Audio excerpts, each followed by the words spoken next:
Mind-blowing stage effects, man. How do you do it? How do you create such striking visuals that actually fit with the music, show the movement clearly, and are actually doable by the dancers? The process might feel like a mystery, but it's nothing that you and your team can't do too. There are actually some key staging formulas that dance teams commonly use. In this video, we're going to break down some of our favorite formations, blocking formulas, and give you tips and tricks to make this whole process a million times easier for you and your team. That is, if you subscribe to this channel. Just kidding, we're still gonna share it with you anyways. But you should really subscribe. This is some premium content that you can only get on STEEZY's page every single week. Now let's get into it. Formation number 1, clumping. And disclaimer, these aren't official terms, just the way that we like to describe them. Clumping creates a powerful effect because you concentrate all of the energy on stage to one obvious focal point. Teams often clump with a center dancer at the tip. I've heard this called a pyramid formation or a V formation. You can also clump to make the crowd think you're about to do some crazy choreo, but plot twist, slow it down instead.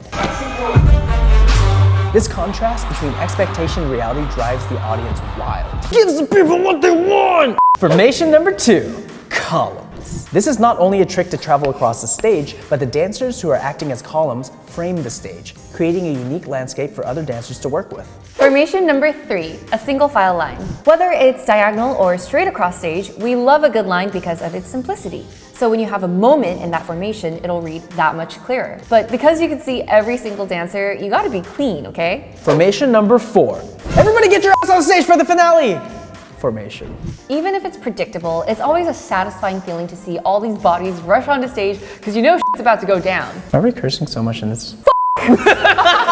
Formation number 5, different levels. Levels make the stage more exciting to look at because the variations in height stimulate your eyeballs. Oh yeah. Oh yes. Teams will often use props like risers to create more levels on stage. Or if you're the lab, you just become the riser. Now that we got some formation shapes and patterns down, let's talk about the movement. Blocking number 1, ripples. Ripples are when you start the same motion at different times, like when you see the crowd do a wave at a sporting event. You can start and end the ripple in different ways. In to out to in, back to front, or even ripple after ripple after ripple. Blocking number 2. Mirroring. If you want to create symmetry, then have the left and the right side of the stage do opposite choreography. Or choose specific dancers to mirror, like every other line, or just the back half. Blocking number 3, holds. You can have everyone hold while one person does a solo. You can have dancers hold, but throw in subtle moves here and there to accent the choreography. Or you can hold me when I'm sad and lonely. And one of my favorites, have the back line hold or milk while the dancers on stage are doing the choreo. This fills up the stage but doesn't overwhelm the audience with motion. These formations and blocking tips are just ideas that you can use. There is no cookie cutter right and wrong for blocking because you're deciding what effect you want to create on stage. We're here to make that process easier for you. So here are 4 ways to bring those brilliant ideas to life so that you don't drive yourself or your team crazy.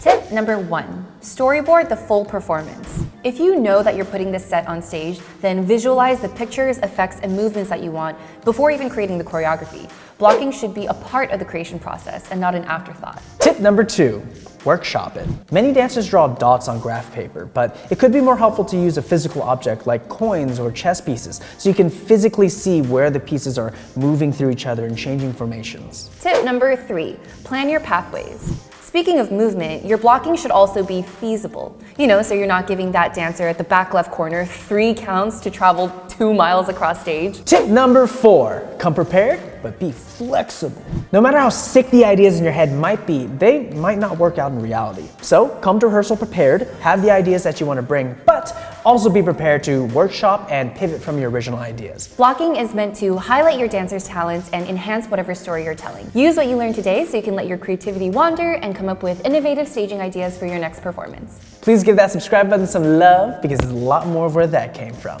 And also, make sure you leave a comment below if you have any tips on blocking or staging. Stay information, STEEZY Nation. Did you kiss again? But I hate the